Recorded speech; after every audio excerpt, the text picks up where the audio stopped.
The Team House with your hosts, Jack Murphy and David Park.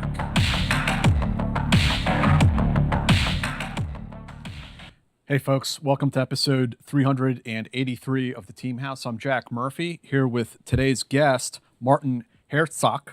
He is the author of GSG 9 From Munich to Mogadishu, The Birth of Germany's Counterterrorism Force. Martin is an author, journalist, academic. I read this book just this week. I hope you guys will go and pick it up. I thought initially, as I was telling Martin before we started the show, I thought I had read all about this subject already. But when I picked up this book and started reading through it, I realized there's a lot I didn't know. And so we're going to talk about the Munich massacre, the origin of GSG 9, how that came about, and about, I guess it really is the very first successful aircraft takedown. And is it the first one that was ever done successfully in Mogadishu? Hi, Jack. Yeah, thanks for having me on the show. Yes, I think it is actually the first takedown, and to this day, I think arguably the most complex that ever happened. Yeah. It was a first for everybody involved, I guess. And it showed the Western world, I think, that it's possible to fight back against terrorism, that they weren't helpless, that there was a way. But we'll get into the implications of all of it during this show. I'm excited to talk about this. Like I said, there's a lot going on actually, and there's a lot of ancillary things around that hijacking that are connected to it that we'll get into. But Martin, if you could first tell us a little bit about your background. What kind of I know your background is in journalism. How did that kind of take you into this subject of, the German military and police force in this case? Well, I studied philosophy and history and politics here at the University of Cologne, where I'm based. And I naturally am very much interested in the history. And I came across GSG 9, I think it was in 2007. That was the year when the Mogadishu operation was 35 years. They kind of celebrated this anniversary, and of course there was a lot of media coverage about that. And so I was working for WDR, that's the public broadcaster here, and they asked me to do a TV piece, and I did a radio piece about that. And I came in touch with a couple of the veterans who had been founding members of the GSG 9 in 1972, just after the Olympic massacre, but who have also participated in the Mogadishu operation. So that was when I first got interested in this whole matter. And then over the years, I went deeper and deeper into that matter and did a couple of segments for TV, radio documentations. And in 2018, I think it was, or 2019, I did a deep dive interview with Dieter Fox, who is one of those who founded the GSG 9 and who was also very, very tightly participating in the Mogadishu operation. And so he told me the whole story, which I realized I only had covered part of it. And that was mainly the days in between the hijacking of this Lufthansa plane LH-181, the Landshut, that's the name of the aircraft. And it was hijacked on October 13th, 1977, and it was liberated 5 days later. And the story, what happens in between, that was something that fascinated me. And Dieter Fox was the one guy who accompanied the commander of GSG 9, Ulrich Wegener, all these 5 days when it was the abduction of an aircraft developed into an odyssey throughout the Mediterranean, the Middle East, and finally ended up in Mogadishu in Africa. So that was very fascinating, and I thought, well, this is a story that has not been told in any great detail in Germany, surprisingly, because I thought, I looked it up and thought there must be literature about that, but there wasn't. And so I thought, well, this is a story that is much more than for a 20-minute radio show. And so I started researching the book. I asked Dieter Fox if he was happy to support me. And so through him, and then through GSG9 headquarters here close by, they are based not far from Cologne, I was able to really dive very deeply into the history, in the founding history and the story of the Mogadishu operation, and finally write a book about that, which was then published in 2022. And well, now you have just said that you read this week the English version of these first 5 years of GSG9 from 1972 to 1977. And this book is available now through Casemate. People can go and find it. So yes, that's the case. You can buy it online. I think in all the big online departments you can find it, and also in good bookstores everywhere in the US and in the UK as well. It's a little bit hard to get your fingers on it when you're in Germany, but people living here probably will refer to will rather go for the German version of the book, I imagine. So let's go back in time to 1972. We have to imagine, for our younger audience, this is before the War on Terror, before 9/11. This is a time in the 70s where terrorism is sort of a newish thing, international terrorism, and taking of hostages and hijackings is something that's becoming a weekly or monthly occurrence. And then one of the big catalyzing events of terrorism that happened at that time was what later became known as the Munich massacre. Most of our viewers are probably familiar with that event through the Steven Spielberg film, but I'd like to hear your description of that event. What happened, and what went wrong, and what were some of the lessons learned out of it? So the Olympic Games in Munich were in 1972 were the first after the 1936 Olympic Games in Nazi Germany, and they were very monumental and very, well, you could say, a rather grim Olympic Games. So that was all for the purpose of the propaganda of the Nazi regime. And this time around, Germany wanted to do it differently. They wanted to create happy games. They wanted to create jolly games. That was the expression, heitere Spiele, jolly games. So they wanted to present, it was shortly after the invention of the color TV, so it was very colorful. They wanted to create a very, very nice environment, welcoming the international community. They wanted to present Germany as a modern, open, liberal state to the world stage. So they planned for everything, and they had a very, very nice Olympic stadium. I can strongly recommend, whenever you're in Munich, visit it. The Olympic Stadium is still magnificent. It's very, very beautiful. And so everything was planned for, but not for the security measures. Barely any existed. There was maybe or not maybe, there was a fence, a 2-meter fence around the Olympic Village, and that was about it. There were no further measures. There were no contingency plans for any criminal or let alone terrorist activities. There were no plans for crisis staff should something happen, nothing whatsoever. And so, but nobody thought, I mean, you mentioned it, it was a time of rising terrorist activities, skyjacking of airplanes, and the German homemade terrorism of the Red Army faction. We probably talk about that a little bit later on.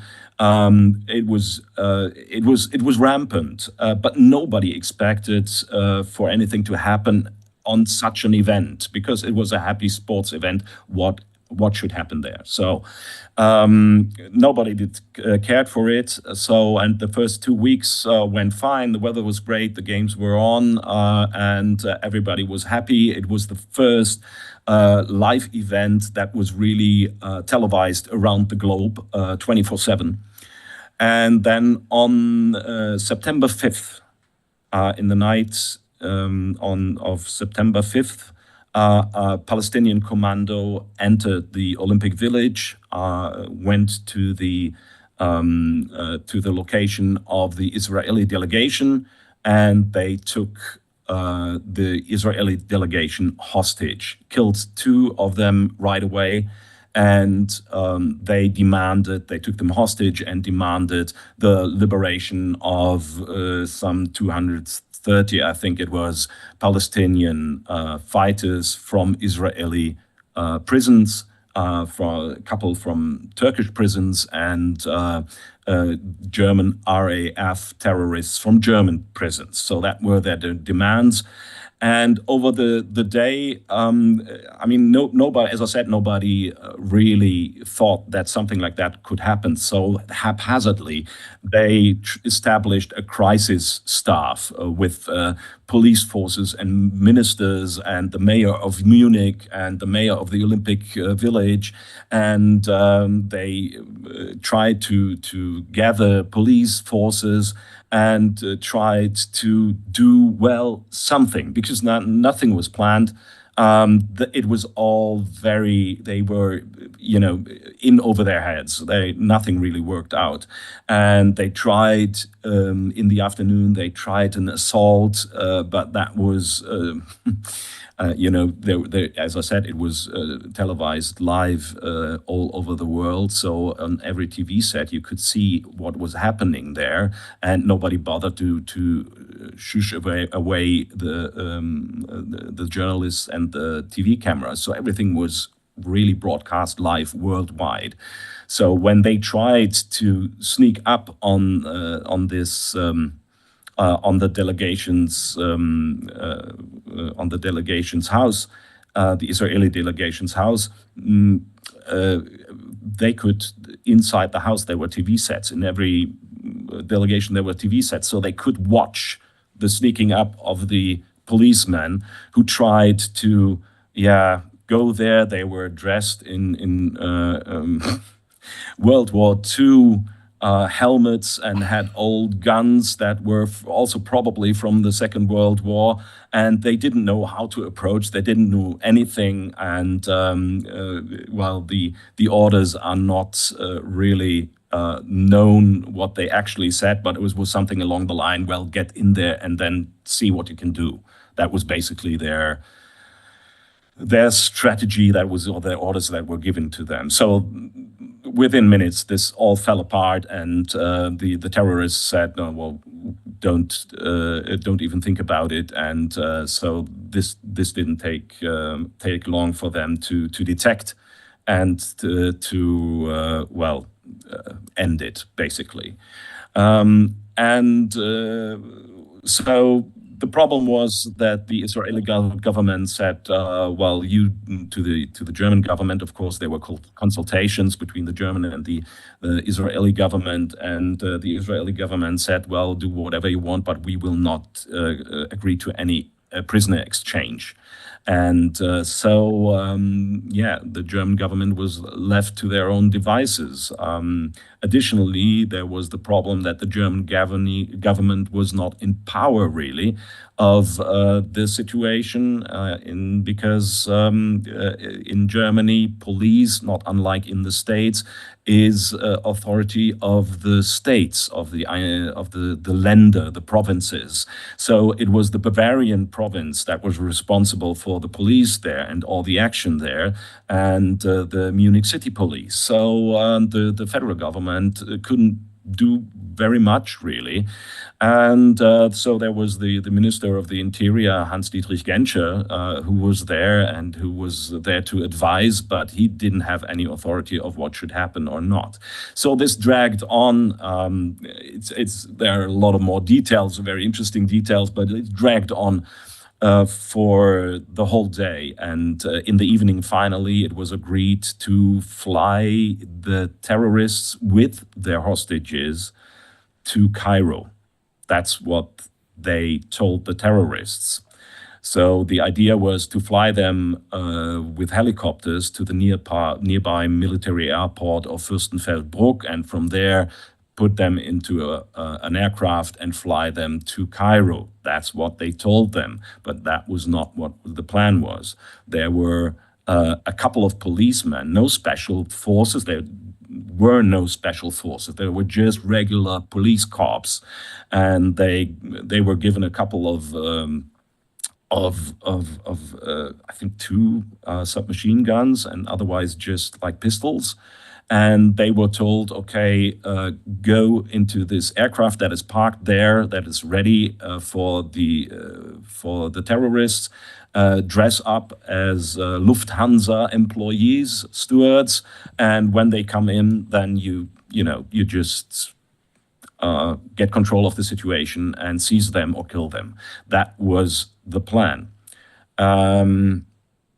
These guys, when they were told that, and there were not even all uniforms for them to dress them accordingly, and they would know that 12 people, Lufthansa people in one tiny plane would raise suspicion by the terrorists right away. They didn't have the right weaponry. They were not trained for such a situation. So they quickly talked amongst each other and decided, no, we will not go on such a suicide mission, and left the aircraft in Fürstenfeldbruck just at the time when the helicopters with the terrorists were arriving. So the helicopters landed. The terrorists got out of the helicopter, 2 of them, the leader and another one, and they went into the aircraft and saw that it was empty, and they suspected a trap. Of course they did. And then they came out and signaled as much to the other terrorists. And that was the moment when the firefight began, because there were like 5 sharpshooters. That's a very that's a very big word for these guys, because that was just guys with some rifles, and they were placed around the area where the helicopter was sitting, and nobody knew who gave the order, because there were no radio contact. They didn't have any radio on them. So at some point they just started shooting, and this shooting lasted for almost 2 hours. And the final result was that all terrorists, save 3, it was all in all, there were 8, so 5 terrorists were killed, and everybody of the Israeli delegation. Both helicopters that landed there were blown up with everybody inside. And so in total, it was 1 German police officer was killed as well. And so all in all, finally, there were 16 dead bodies, and a police that was completely in over their heads, who completely, it was a complete disaster, a complete failure. And this whole scenery was witnessed by Hans-Dietrich Genscher, the Minister of the Interior. He sat there and couldn't do anything. And next to him was his liaison officer to the Bundesgrenzschutz, the border guards. That was Ulrich Wegener at the time. He also witnessed the whole thing. And when it finally was clear that this was an absolute and utter disaster, they both came to the conclusion that in order to prevent something from happening again, something like that from happening again, then there need to be some unit that is able to deal with such threats and such terrorist attacks. That's when when the idea came up to create GSG-9, and within 3 weeks, GSG-9 was founded and came into existence. Hey, what's up, guys? I want to thank our newest sponsor, Wild Alaskan Company. It's the best way to get wild-caught, perfectly portioned, nutrient-dense seafood delivered directly to your door. Trust me, you haven't tasted fish this good. They sent us a box like 2 weeks ago, I want to say. They sent us a bunch of stuff: sockeye salmon, coho salmon, the Pacific halibut, Pacific cod. I destroyed the halibut and I destroyed the cod. I made actually fish and chips with the cod, and it was awesome. I gave the salmon to my dad. My dad calls me back like 4 days later. It's like asking for more fish. I'm like, dude, you got to go to wildalaskan.com/house and you can get $35 off your first box. 100% wild caught, never farmed. This means there are no antibiotics, GMOs, or additives, just clean fish, real fish that support healthy oceans and fishing communities. Wild Alaskan fish is frozen off the boat to lock in taste, texture, and nutrients like omega-3s. Wild caught from Alaska, every order supports sustainable harvesting practices, and your membership delivers flexible shipments, expert tips, and truly feel-good seafood. The other kicker is you could try it risk-free. There's a 100% money-back guarantee. If you're not completely satisfied with your first box, Wild Alaskan Company will give you a full refund, no questions asked, no risk, just high-quality seafood. Not all fish are the same. Get seafood you could trust. Go to wildalaskan.com/house for $35 off your first box of premium wild-caught seafood. That's wildalaskan.com/house for $35 off your first order. Thanks to Wild Alaskan Company for sponsoring this episode, and thank you guys for the continued support, supporting us, supporting the companies that help support the show. We really love you. Thank you. wildalaskan.com/house, $35 off your first order. Thanks, guys. And, GSG9 being, an acronym, you can tell us exactly what it means, but it's one of the Border Patrol unit, sections or I don't want to say platoons, but one of their elements. Was this counterterrorism unit placed within the border guards because they were the force that had federal authority around federated Germany, as opposed to, you were mentioned earlier, the different provinces of Germany each had their own thing going on? Yes, it was a very complicated situation, and without something like the Olympic massacre, the massacre at the Olympic Games in Munich, probably GSG9 would never have come into existence because, as you said, Bundesgrenzschutz, the border guard, is federal, and it was at the time it was still very paramilitarily organized because they were basically a force to protect the border to Eastern Germany and the Eastern Bloc, and but the Minister for the Interior Genscher wanted to make it a real police force. And so this was part of it. So it came in very handy that they had a paramilitary background on the one hand, but that they were a police force and they were federal. In normal times, probably he would have had a hard time arguing for such a thing with his colleagues on the provinces, because they were very, very suspicious and they were very, very keen on keeping their authority in terms of police and security. That was that was a result of the Second World War. The decentralization of Germany give the provinces a lot of power in terms of culture, of education, but also, most importantly, in terms of security and police forces. So they wanted to federalize that in order to have not such a centralized force. And so they were also the German ministers of the interior of the provinces. They were really keen on keeping this authority and not handing over too much of that power to the federal state. But yeah, that was the reason why the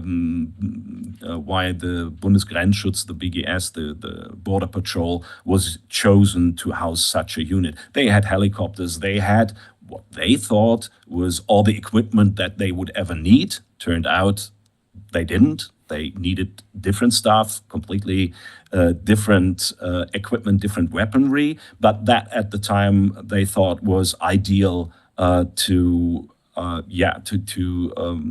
bring a special unit and to create a special unit like the GSG9. And for the name, just quickly, there were, up to this time, there were 7 Grenzschutzgruppen, GSG, Grenzschutzgruppe, 1 to 7, and there was so that means Border Patrol Group. And there was a helicopter unit that was the 8th, and then came GSG 9 as a very small unit, but they had regimental status, which gave them access directly to the Minister of the Interior. So they didn't have to, they were not a subgroup within one of the existing groups.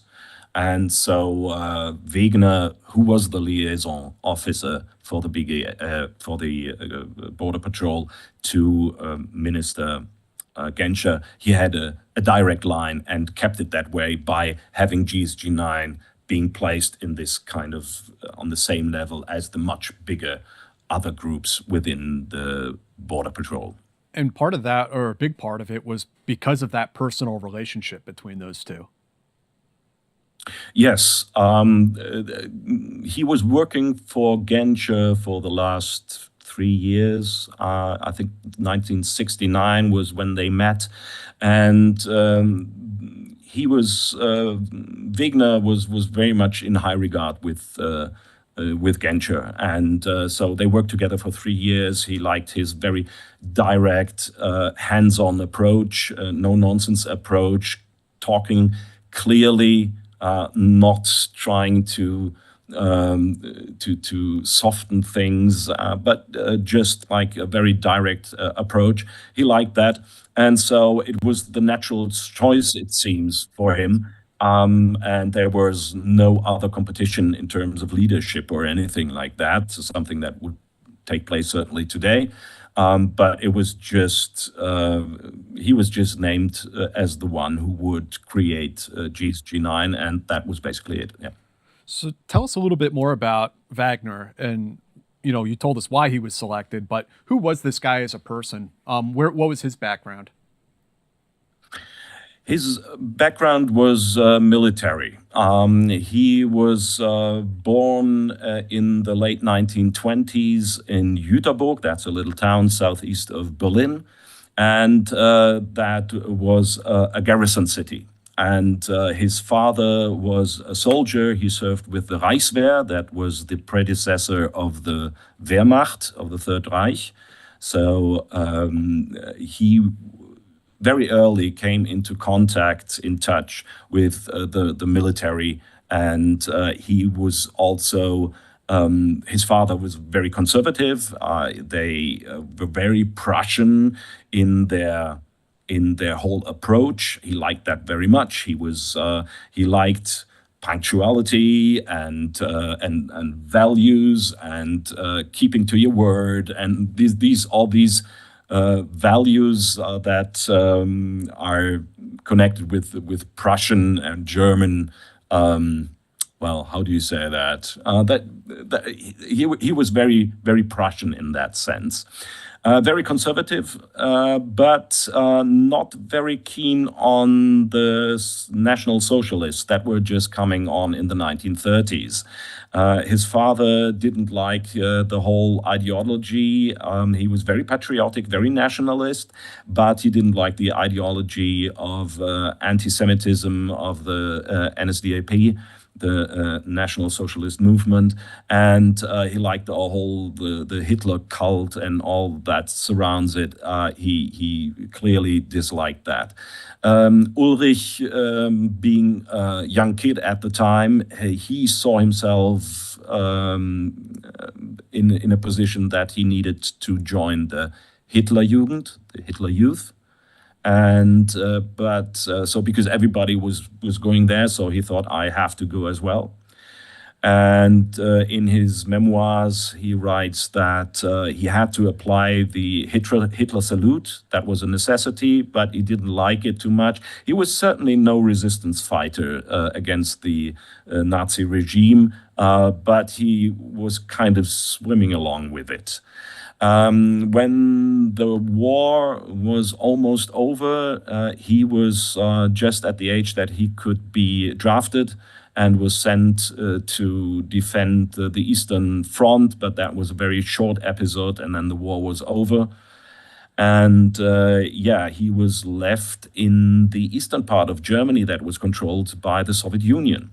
And he hadn't been really a resistance fighter against the Nazis, although he didn't like them. but he surely was anti-communist. So he founded a kind of a little resistance movement himself, basically printing letters and leaflets and spreading them.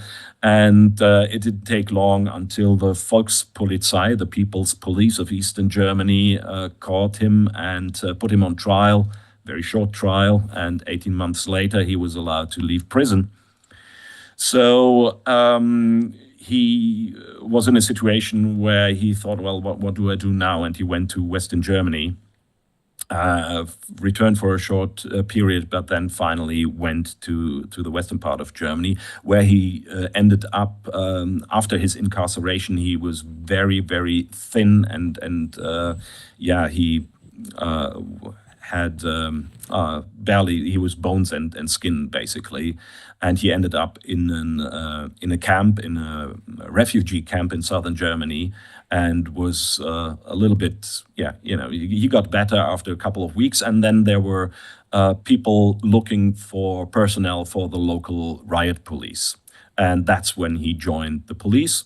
And a couple of years later, he decided whether to go to the newly established Bundeswehr, so the National Army, or the Bundesgrenzschutz, the border guard. He applied for both, and he just ended up with the border guards because the acceptance letter arrived first from the border guard. So that's how he got into the force. And then he worked his way up through the ranks, basically, in the coming years and decades. And he obviously spoke very good English. So he was sent to Bavaria, to the border in the east. And so every time American army officers came to inspection, he was sent there to give them the tour. And so he was kind of the interpreter of this unit that he was serving with. And so he worked up his way through the ranks, and then there was a big maneuver in 1968 called Falex 68, and he was sent to Bonn to the Ministry of the Interior as a liaison officer to prepare for this for this big military maneuver that the Border Patrol was part of and was taking part in. And that's when he met Genscher, and that was then when he became his liaison officer over the limited time, beyond the limited time that was connected with this maneuver. And that's how how they met and how they got to know each other. So I would love to ask you how Ulrich Wegener went about establishing GSG-9, having to build this unit from scratch, essentially. And for context for our American viewers, 1972, this is 5 years before the United States even began creating Delta Force. The unit was started in 77, I think fully activated in 1980. So we, as Americans, did not know how to do this stuff either in 1972. There's no textbook, really, that he can go to and read. How did he start to put this capability together? Yeah, that was the first big question. As I said, the unit was established, or the at least the legal work for the unit was established within a couple of weeks after the Olympic massacre in Munich. So the letter of the Ministry of the Interior went out on the 26th of September, which was 3 weeks, up to the day, 3 weeks after the massacre in Munich. So he had a couple of ideas, but as you said, there is no textbook for it. In the US, there were the first SWAT teams kind of being created, but they didn't really seem to know what they were doing with it. The British had some experience with the SAS, the Special Air Service, and there were basically only the Israelis who really had operational experience in this field. And so what Wegener did, and that is really something out of the ordinary, is he went to Genscher and asked him to go to Israel and ask the Israelis how they do that stuff. And you can imagine just a couple of weeks after the whole Israel delegation, Olympic delegation, has been murdered on German ground, and with the complete and utter failure of German security forces, that they probably wouldn't be too pleased about hearing, now as a German, he wants to learn about all that. So Genscher told him that he was crazy, that they would certainly not have him, but they did, and they said yes. You can come over. We have a training course, and you can participate. And that was really something out of the ordinary, because there, as a side note, just a couple of weeks, just on the day before Wegener went to Israel, there was another abduction of a German aircraft to Yugoslavia, and the demand of the terrorists was to liberate those 3 surviving terrorists from Munich. And the German government, well, they didn't hesitate one moment. They just released the prisoners. So you can imagine that the Israeli government was not too amused about that. They really, really were disappointed, and the Israeli German, West German, one must say, there was an East German state as well, but the West German Israeli relationships at that point were on an absolute low. So, and in this situation, Ulrich Wegener goes to Israel and takes part in this 2-week course. He is not received very well in the beginning, but within 1 week, they realize that Wegener is very serious about what he wants to learn. He knows exactly what he wants to learn. He asks questions. He doesn't say much. He just asks questions, and is only stops asking questions when he's really, really satisfied with the answers. And they respect that. And over the time, there are even friendships that are being developed out of that, and even lifelong friendships one came that out of it. jumped out at me, Martin, was one of his friends in Israel was Yanni Netanyahu, which seems very natural. Like, knowing what I've read about the two of them, they sound like very similar take charge leaders, Right, exactly. Yeah, there are a couple of names that stand out. One of the unit leaders, one who was ordered to stand by. That was another little side story of the Olympic story in 1972. There was a unit on standby in Tel Aviv in order they were ready to go in there and solve the situation, but they were not allowed because the German government didn't allow foreign forces on German ground.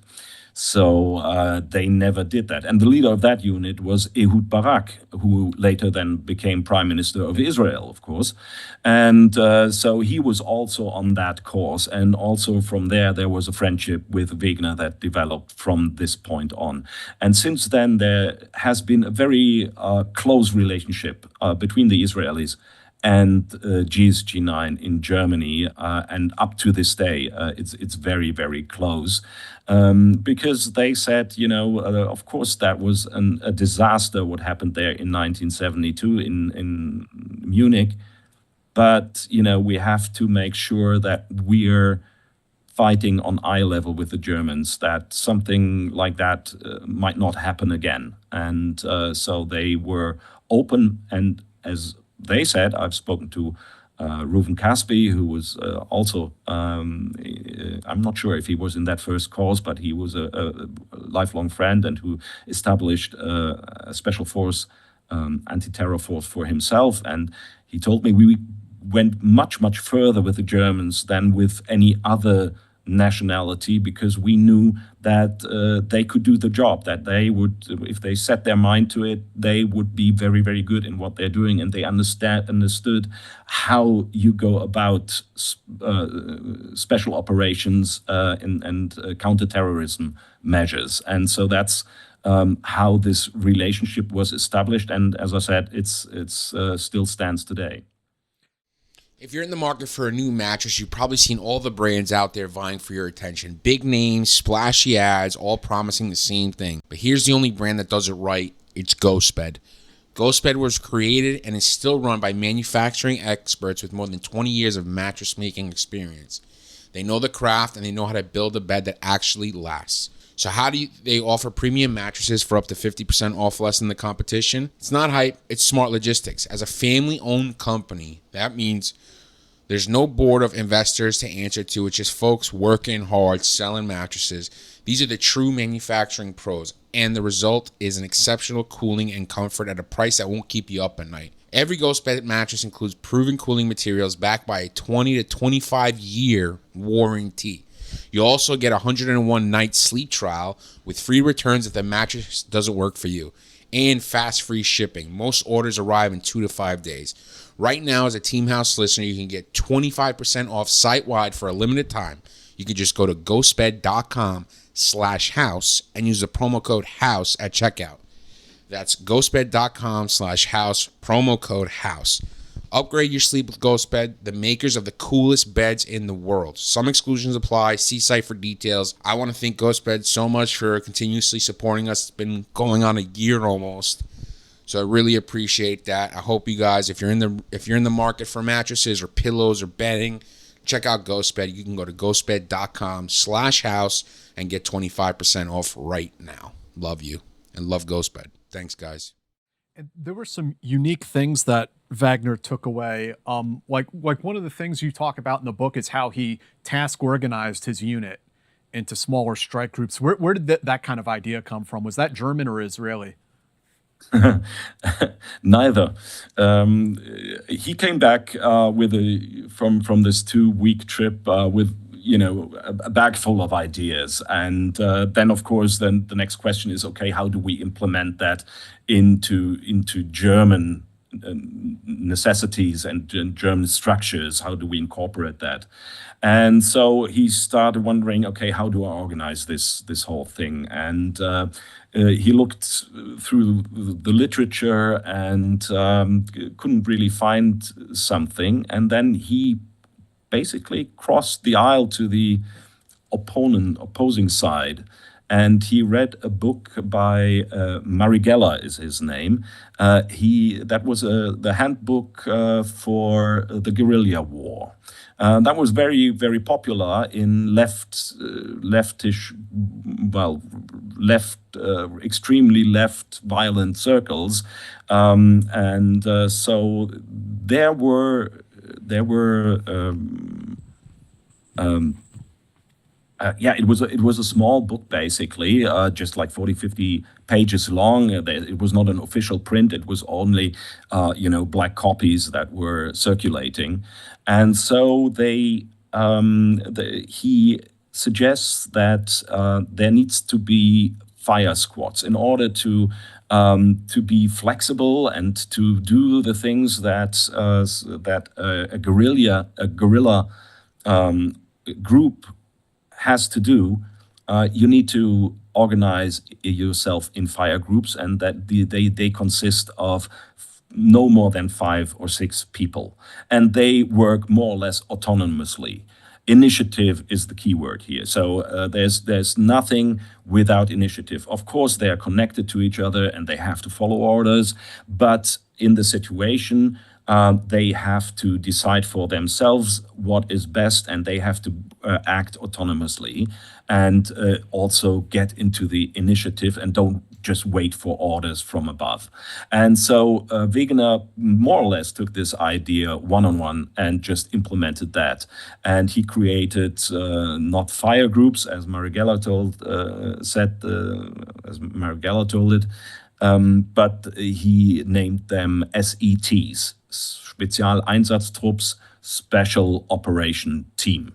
And that was the nucleus of GSG 9. So there were 5-man-strong SETs, and they would be part of one of the 3 GSG 9 units, operational units. And the idea was that everybody has to be able to rely on everybody else within this group. Trust is a key word for that.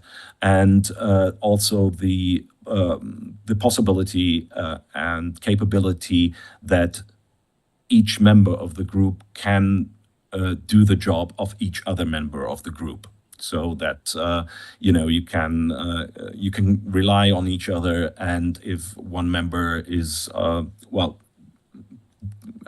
taken out or is not part of the group anymore, the group is still able to act and to work together. So that was the basic idea, and Wegener got that from a guerrilla handbook. And then he also faced all kinds of problems with sourcing equipment, right? Like the pistols were inadequate, the holsters for the pistols were inadequate, the rappelling harnesses were inadequate. How did he go about the testing and evaluation and development of the gear that the unit was to use?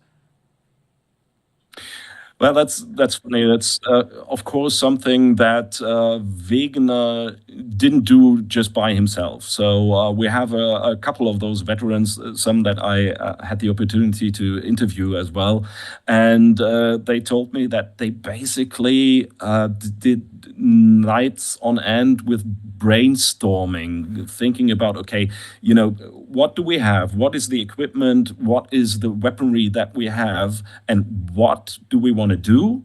And what can we use for that? What we want to do? And the answer was basically nothing. So they said, well, we didn't need heavy armament. We didn't need heavy armed vehicles. We need fast vehicles. We need helicopters.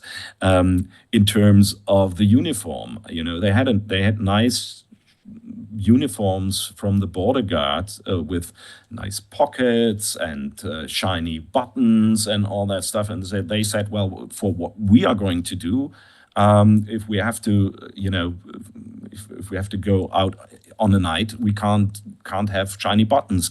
They had a nice tie, a bow tie. No, not a bow tie, a tie. And what happens with a tie? You get strangled by the bad guys. So off with it. So they started to redesign their own uniforms. They took their working uniforms that they had, and then they started literally with needle and thread to rework their uniforms to make them adequate for what they had in mind, what they would do, so that it could move, that it could fight. That if you go into a close quarter fight, you need to be able to move. So, and since, as we have established already, since there was no textbook and nowhere where you could see how it's done, it was just trial and error. And then at some point, Wegener would come in and he would look at it and say, yeah, fine, okay, let's do it like that. And that was very much out of the ordinary, because the Bundesgrenzschutz, the Border Patrol, was very traditional, very conservative, and you just wouldn't do certain things. Like the headgear. They had a very nice cap. It looks a little bit like a baseball cap, but it's not it.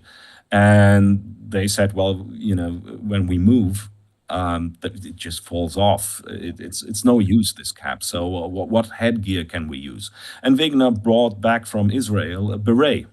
And so they said, okay, then let's have a beret. That's cool, and it sticks on your head when you move. So let's have a beret. And they were able to actually have that inspected by the Inspector General of the Bundesgrenzschutz, the highest ranking officer. When he came for inspection, he first said, well, you completely gone nuts. You can't run around with that headgear, because nobody had that at the time. Nobody was wearing berets. And that was very, very unusual, either in the army nor in the border patrol, the border guard. So that was very out of the ordinary. But then they convinced him to do it anyway, and that stuck with it. And it didn't take long until other units within the border patrol were also wearing berets, and up to this day, that's the case. Yeah, I was just checking, seeing the pictures of some of the heads of GSG 9, the pictures you have in your book. They're wearing berets, so that's a tradition that stuck around. Right. Yeah, absolutely. And they're very proud of their berets and also being like the first ones. As the GSG-9 has been the first ones with a lot of stuff, and that is true for their uniforms. That's true for their equipment. They kind of served as a think tank and workshop for the whole of the border guard. So what they developed and what they deemed serviceable soon would make their way to other units as well of the border guard. And that is also true for the weaponry, of course, because what they had wouldn't serve them any good in any counterterrorist operation. So they talked to Heckler and Koch and to other manufacturers of weaponry and gave them their specifics. And basically, a lot of new developments were not exclusively, but were first of all made for GSG-9, and they put it into service like sharpshooting rifles and so on. And then they made their way to the other units of the Bundesgrenzschutz. So to kind of switch gears a little bit, I want to ask you about the Red Army faction or the Baader-Meinhof gang. Who were they and what were they up to in Germany at this time frame? Because this is, of course, going to play into what we talk about next. Right. The Baader-Meinhof gang, which was then later termed or called itself Red Army Faction, RAF, so not to be confused with the Royal Air Force. They were a result of the 1968-69 demonstrations, the protests against the Vietnam War in Germany. There were big protests in the US, of course, but there were also in Germany. And there was a big left-wing movement. And some of those who protested there, most of them stayed, of course, illegal, but some moved into illegal terrain. And that the Baader-Meinhof gang was one of those terrorist cells that established in the late 1960s, early 1970s. So Baader was...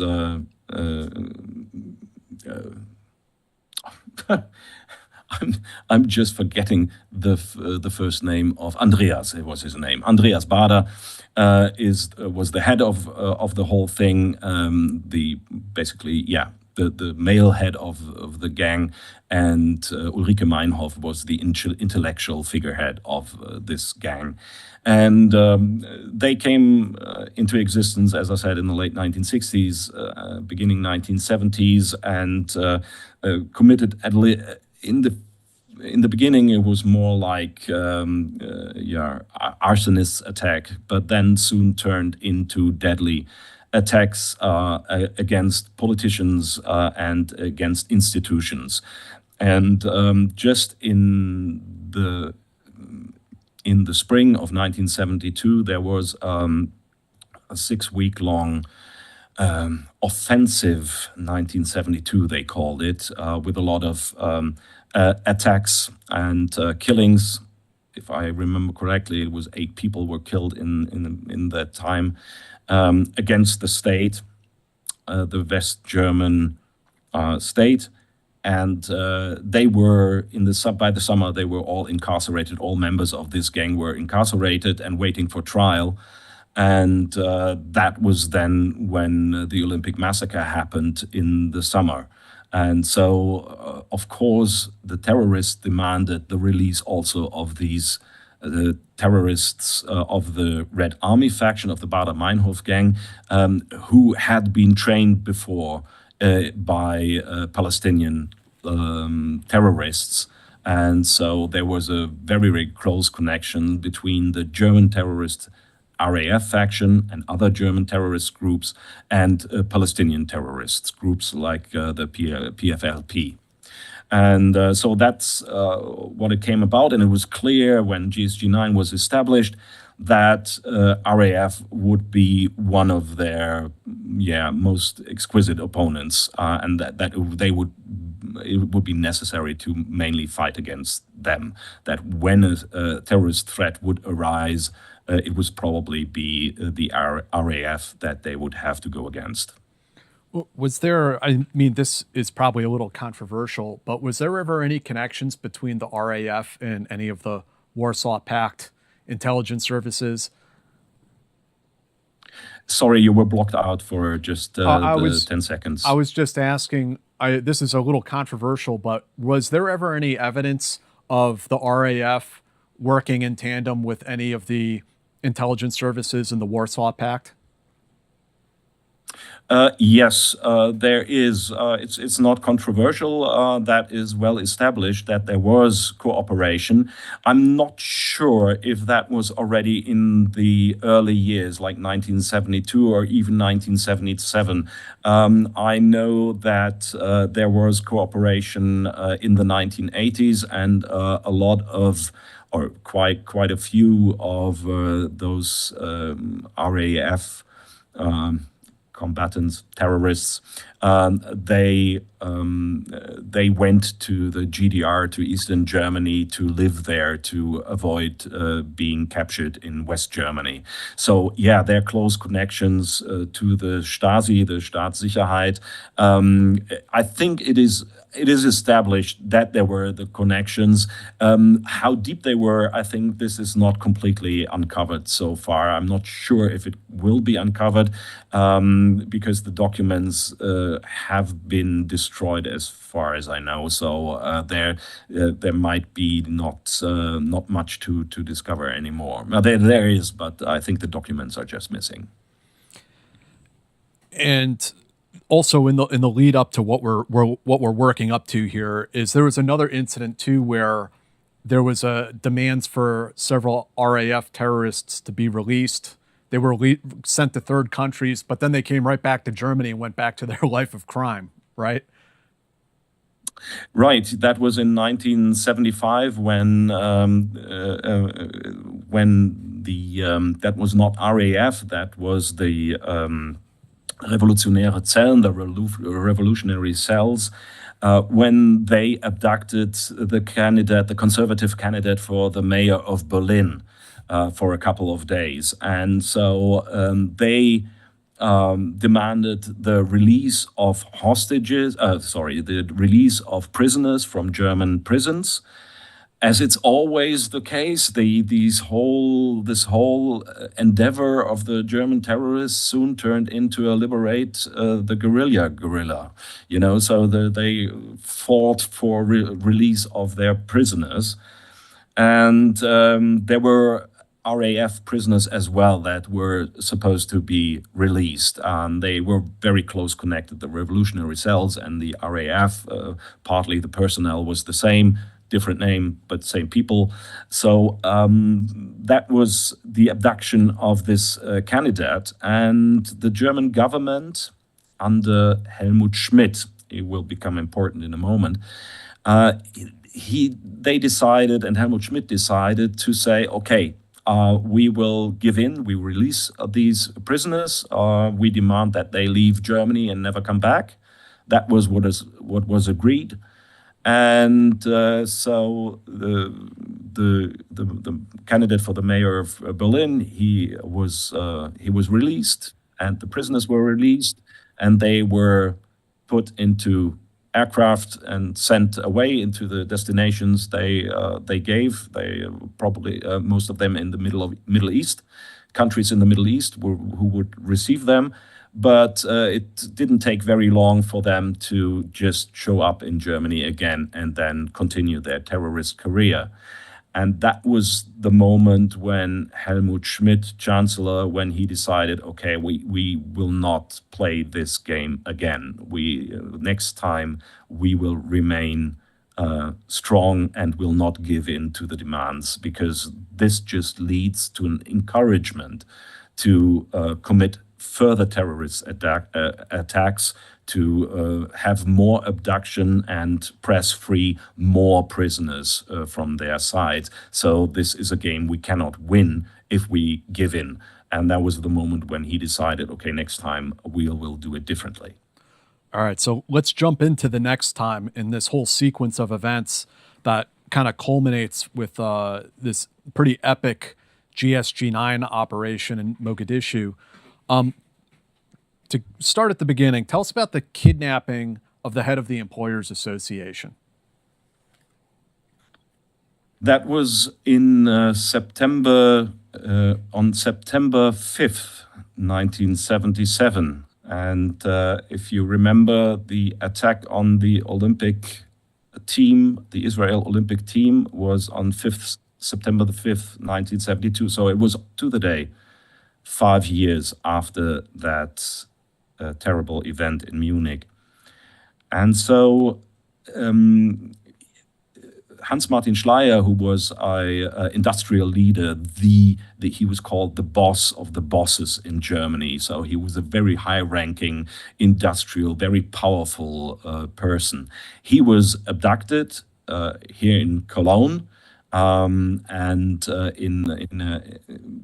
basically, if you see the photos from the crime scene, it looks like a Hollywood movie. So his personal detail and his driver, four people sitting with him in his car were shot. They were killed, and he himself was abducted by the Red Army faction. One must say this wasn't the first incident in this year. It was the third abduction or killing in this year. A couple of months before, the Attorney General, Buback, he was killed on the street by RAF. Then a couple of weeks later, Jürgen Ponto, the boss of the Deutsche Bank, was killed. As it turned out later, that was the first attempt to abduct one political figurehead, or not a political, but a financial figurehead. But the abduction failed, and so they just killed him. And now this was the third one. This was the beginning of what now is called the Deutsche Herbst.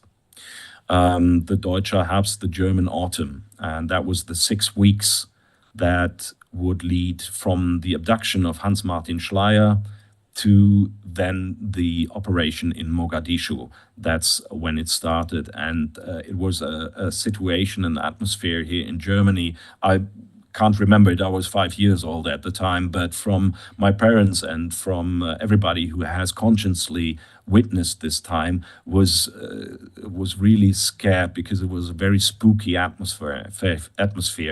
When Hans-Martin Schleyer was abducted, this triggered the largest search operation in German history. Tens of thousands of policemen were involved. You had checkpoints established, cars were searched, when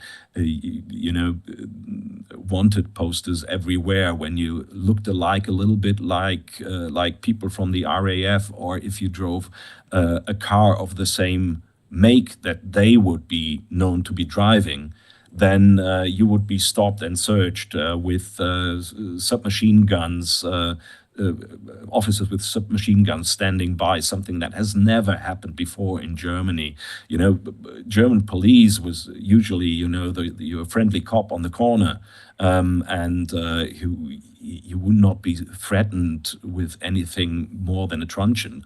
So this was really an extraordinary situation, and that went on for weeks on end, because he was abducted and never found. And GSG-9 was involved in the search for Hans-Martin Schleyer. They searched apartments, they searched whole buildings, but they never succeeded. Sometimes they seemed to have been very close with, entering rooms, empty beds, the bed still warm, coffee warm, a cigarette still smoking on the table.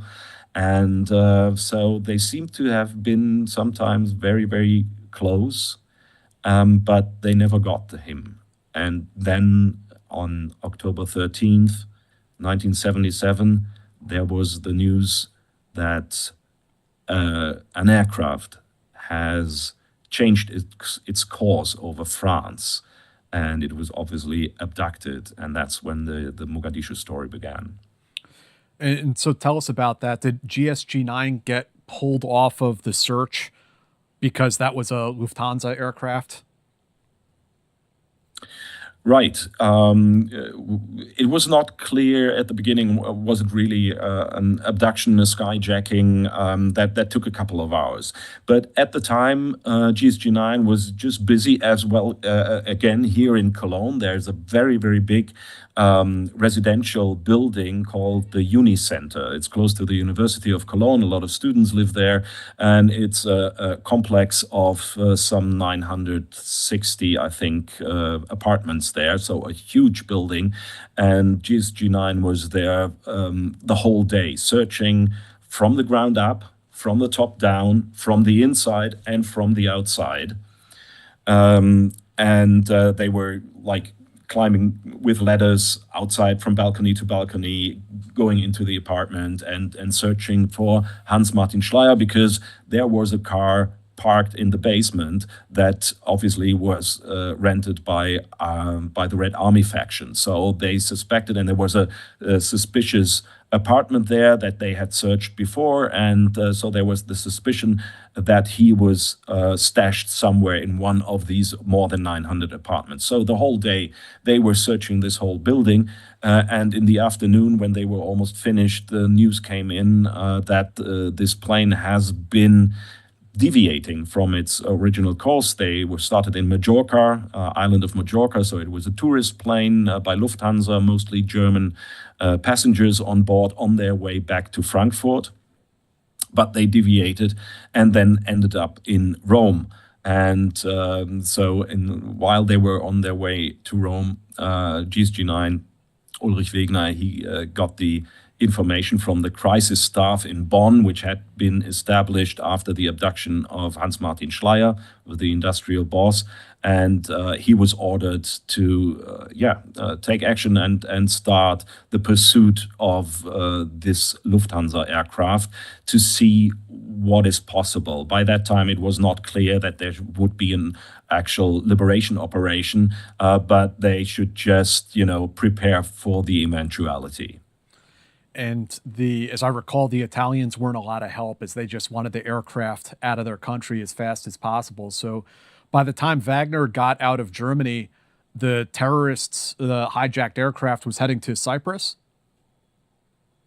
That's correct, yes. That was not the only government, though, the Italians, that were happy when the plane took off again, when they could get rid of them, because, that's always quite a big inconvenience if you have a foreign aircraft on your soil with hostages and terrorists on board. So how do you react? What do you do? So, the Minister of the Interior of Italy just allowed for the aircraft to be refueled, and then was very thankful that they soon left and went to Cyprus. And when Wagner and 20 people of the GSG-9, when they were on their way to Rome, they heard the news, okay, now we have to go to Cyprus. When they arrived in Cyprus, they already knew that the aircraft had taken off and was heading towards the Middle East, where they tried to land in the Lebanon and in other countries. I think 4 or 5 countries who denied the landing of the aircraft because nobody wanted to have them. And so finally they ended up in Dubai, but that was almost a day later. And Wegener then ended up with the plane in Turkey, in Ankara, because they were supposed, so it was not only GSG-9 on the airplane, but also people from the Ministry of the Interior, from the Bundeskriminalamt, the Federal Crime Administration, or Criminal Administration, and all these guys on board, and they had the order to ask the Turkish government what they thought of the whole thing, because the demand of the terrorists was to liberate a couple to liberate the German RAF terrorists, but also a couple of Turkish terrorists. So they went to Ankara to ask, okay, what do you guys think of it, and how do you want to participate? And the Turkish just said, well, you do whatever you think you have to do, and keep us out of the whole thing.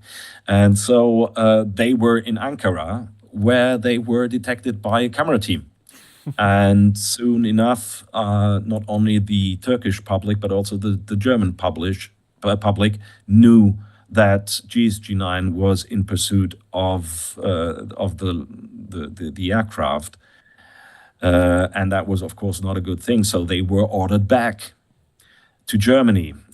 They couldn't do that, and officially the Turkish government said, "Well, we don't allow a German army unit in Ankara on our soil. We can't have that."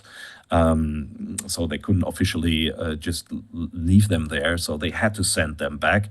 Of course, it was a police unit, but that didn't matter at this very moment. So what happened was that most of the GSG-9 had to go back, but Wegener talked to Chancellor Helmut Schmidt, and he got the okay to select a couple of people to take up the pursuit again in a smaller aircraft. And that's what he did. He chose his adjutants. I don't know if that is that an English adjuncts, word? Yeah. Like his deputy. I'm sorry? Like his deputy, his executive officer. Exactly, yeah. And he chose Dieter Fox for whatever reason, never known to this day, but he wanted to have him on his side. So 3 GSG-9 guys then took up the pursuit of the abducted aircraft, and that developed into an odyssey because they first ended up in Dubai, and there they had the idea that they could do something and start a liberation attempt. But they ran into trouble because the Sheikh of Dubai, he didn't like the idea, and he said, well, if there will be a liberation attempt, I will have my rangers do that. And maybe you can show them how you do that so they can do it in a better fashion. And of course, GSG-9 had trained for the liberation of aircraft for years on end. That was something they really specialized in, because, as we said in the beginning, there were a lot of skyjacking incidents in the late 1960s and 1970s, and it was clear from the outset that skyjackings will be the most probable scenario that GSG-9 would have to deal with.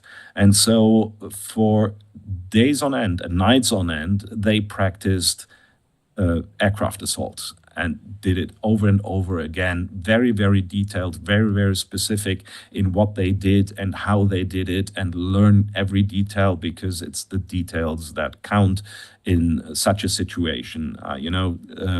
The liberation of an aircraft is basically the highest level of liberation that you can have. A room is difficult. A car or bus is even more difficult. A train, very, very difficult. Boat, yes, one more step. But since you don't know what is going on inside an aircraft, and you only have those tiny windows, and usually the blinds are shut in situations like that, you have no idea what is going on, and you only have very few access points. So you really have to train and exercise a lot in order to be able to do that. So now they're in Dubai, and they are being told, well, okay, show our rangers in the afternoon how you deal with such a threat, how do you do an aircraft assault, and that's what they tried, and that's what they tried to teach them, but it failed. And they tried to convince the Sheikh that it would be better if the Germans did it. but he would not have it and would just insist that his people would do it. And but before this actually could put into practice, the Landshut, that's the name of the aircraft, it took off again, and nobody would know where they would be going. And so they followed them once again and went to Aden, and where the aircraft was touching down again. They didn't get they were not allowed to land there, but they did it anyway. The runway was blocked by tanks. But the co-pilot, he set down the aircraft on basically on the it was like a dirt strip to adjacent to the runway. Yeah. And so they thought that the landing gear was affected by that, because it was just a sand track that they were landing on. They didn't have any fuel left in the tanks anymore. So they sat down there on the tracks, and the captain of the aircraft, Captain Schumann, he said, well, I have to check the landing gear. And he was allowed by the terrorists to step outside and check the landing gear. But he didn't return for more than half an hour, almost an hour. And so the terrorists got nervous. And when he finally came back, the leader of the terrorists got very, very angry and shouted at him and had him kneel before him in the middle aisle of the aircraft. You must imagine, like, passengers left and right, and in the middle of the middle aisle, he would have him kneel and ask him, what did you do? And he said, nothing, I just checked the gear. And then the leader of the terrorists executed him with a shot in the head. So that was the moment when GSG 9 learned of that of that killing. That they knew, okay, it's very improbable that we reach a peaceful solution. It will be a violent solution necessary in order to end this whole thing. So GSG 9 was not allowed to touch down in Aden. They deviated, and then finally the Landshut took off from Aden, and a couple of hours later they ended in Mogadishu. What I've told now took place over 4 days. So this is basically a very concise, Sure. even though I've talked for quite a bit. This is a concise, very, very shortened version of what happened there in these 5 days. But that was the story that led to Mogadishu. And in Mogadishu, of course, Wegener then tried to convince the president of Somalia, dictator of the name Barre, that was his name. He tried to convince the dictator to have GSG 9 do the raid. And it was more or less like a deja vu for him, because the president said, no, I have my own people. I have rangers here. They can do that. You can show them how to do it. And so once again, he ordered his guys to show the guys there on the ground how to do it. And it was even worse than in Dubai. And at some point, the commander, the Somali commander, said, okay, I agree, we can't do this, you do that. And then it took some convincing of the president until he finally agreed, okay, we have a foreign force, the German police force on Somali soil, conducting this operation. But finally, he agreed. And that was the point when they called in the rest of the GSG 9 force that had been waiting in the Mediterranean in the meantime. And so they negotiated with the terrorists a couple of hours, so that GSG 9, they told them basically, okay, we have reached an agreement. We set your prisoners free. We follow your demands, but we need to bring all the prisoners from German prisons together and have to put them on an aircraft to then send them over to Somalia. So that takes a while. And that was the story that they told them. They never planned to do anything like that. It was just the explanation to gain time in order to get the GSG 9 to Somalia, to Mogadishu. And when they arrived, it was almost night. And they started preparations for the assault, and all the time the passengers on the plane, they were there, and their situation was very, very miserable. Very miserable because they had spent the last 5 days on this plane, and starting after 2 or 3 days, the toilets were clogged. It was really a disaster. They had no possibility to go to the toilet. They were forced to soil their seats. You can imagine what that means. The terrorists had taken all the purses and the hand baggage from the female terrorists. From the female hostages. So what happened? A lot of young ladies were on board, and they didn't have the anti reception, the birth pill. control medication. Yeah, the medication, they didn't have that, so they started to get their menstruation, and so all of this happened on board during this time. And it was really nasty inside, and of course it was hot. They were sitting on the runway. They were only able to open a door, one door at a time. So there was no really exchange of air. It was really, really a terrible condition for the hostages. And in this situation, the preparations for the assault on the night of the 18th of October then began. And so Wegener is on the ground with, I believe it was the German chargé that's having to go through the political process, and they have to go and get the okay from Helmut Schmidt, correct? Yes, ultimately it was Helmut Schmidt's decision. He had to give the order. And he was back in Bonn at the crisis staff, and one has to imagine that, of course, the telecommunication system back then was much more rudimentary than it is today. You had bad telephone lines where you had to shout into the speaker in order for somebody on the other end to hear anything. And so maybe a telex, but that was about it. So he was reliant on the information that he was getting from the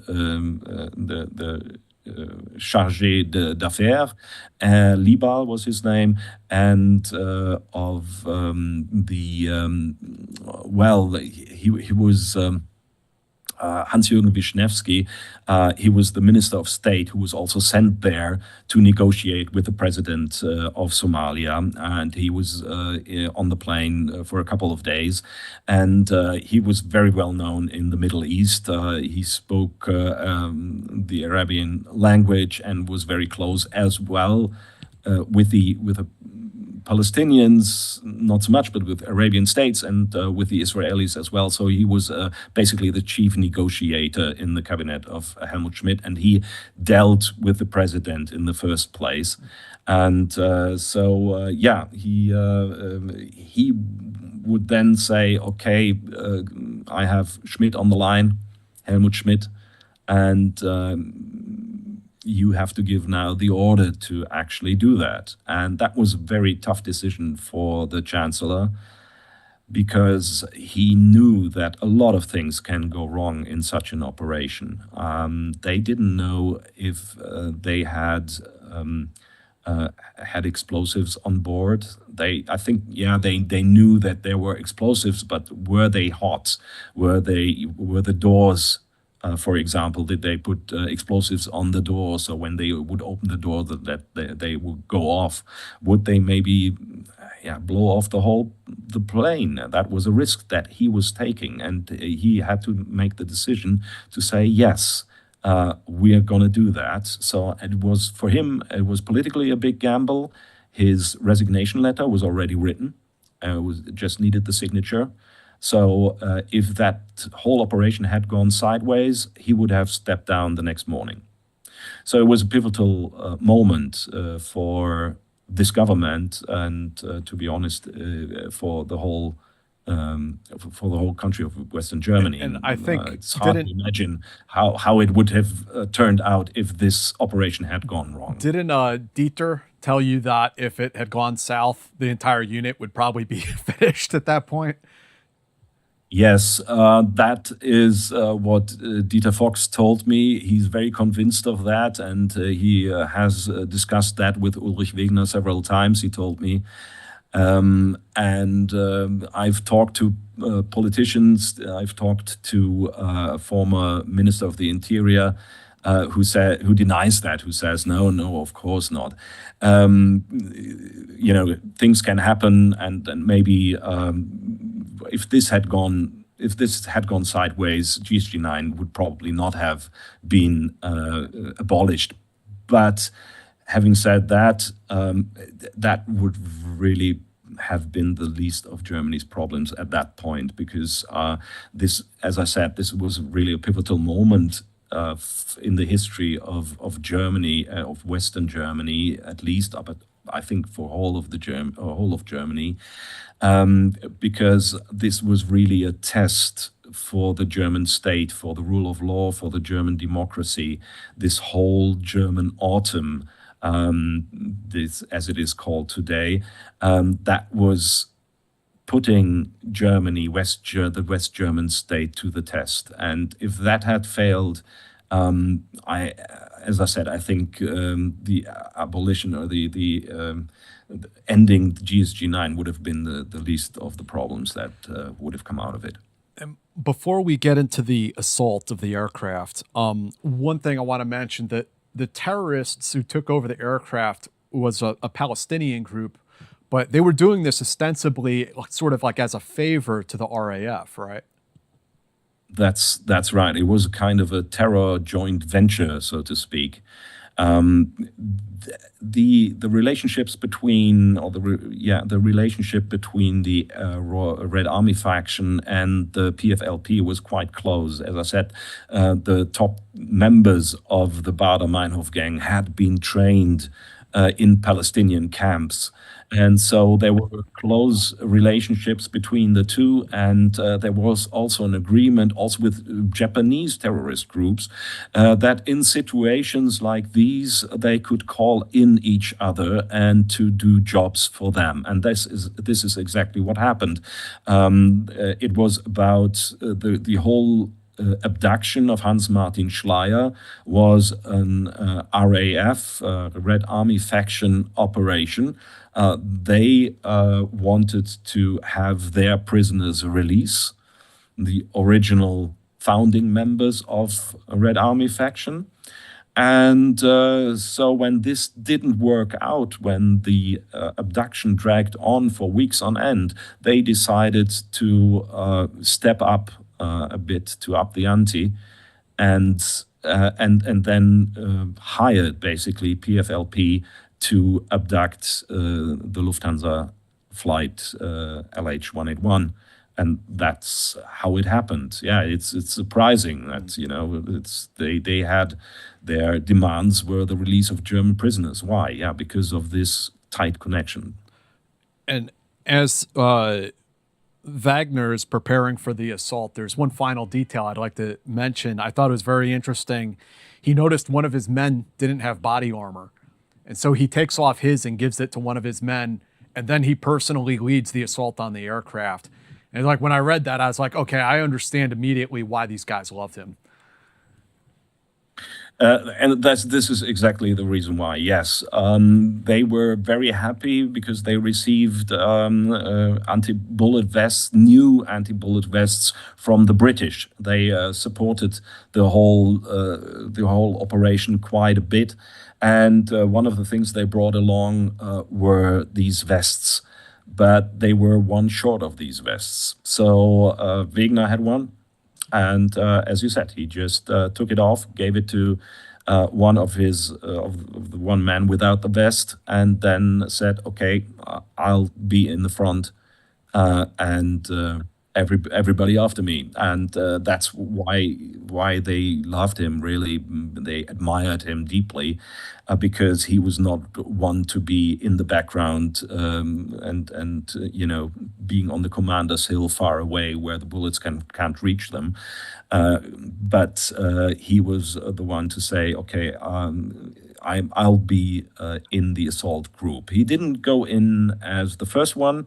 He was, I think, the third or fourth one, but because they had set rules for who opens the door, who holds the ladders, who goes in first, and so on. So they wouldn't disrupt that.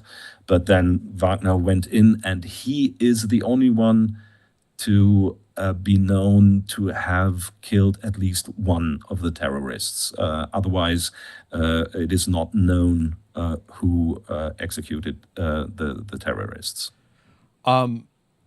Okay, so walk us through the actual assault. They have the Chancellor of Germany says this is a go. You got the green light. How do they decide when to execute this assault and go through with it? So they would approach the aircraft from the rear end, so that nobody who was maybe accidentally look outside would be able to see them.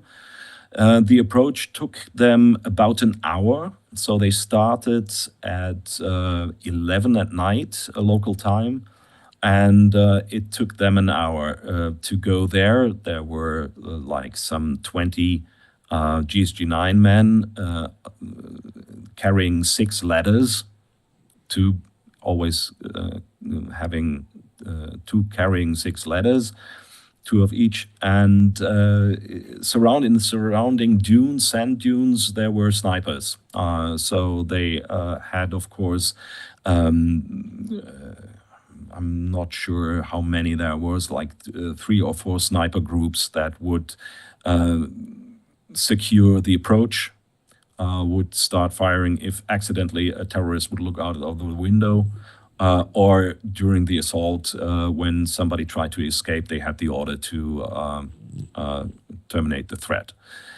And so they approached very, very slowly, very, very silently. And Dieter Fox told me that it was really nerve-wracking because they were highly sensible to every noise, every little squeak and crack, and thought, well, they must hear us, which they didn't. Nobody looked out of the window, nobody looked out of the door, they were not detected. And then when they finally reached the aircraft, they had another problem because there were strong lights from the apron lighting up the aircraft, so their shadows would cast under the body of the aircraft, and so if then somebody looked out, they would see, okay, they are shadows, there must be somebody underneath the aircraft. But also that didn't happen, luckily. And so what they did is they checked with microphones on the body of the plane and checked noises. They tried to make sure by the negotiation team that the terrorists would be in the front of the aircraft, in the cockpit. And then they leaned the ladders against the hull of the aircraft very, very slowly, very silently. They crept up. It was a Boeing 737, so not a huge aircraft. So they had to be really careful not to start shaking the aircraft. If you tread a little bit or if you push a little bit, it starts shaking, so that nobody inside notices it, and it's really silent. And that took quite a while until everybody was in position.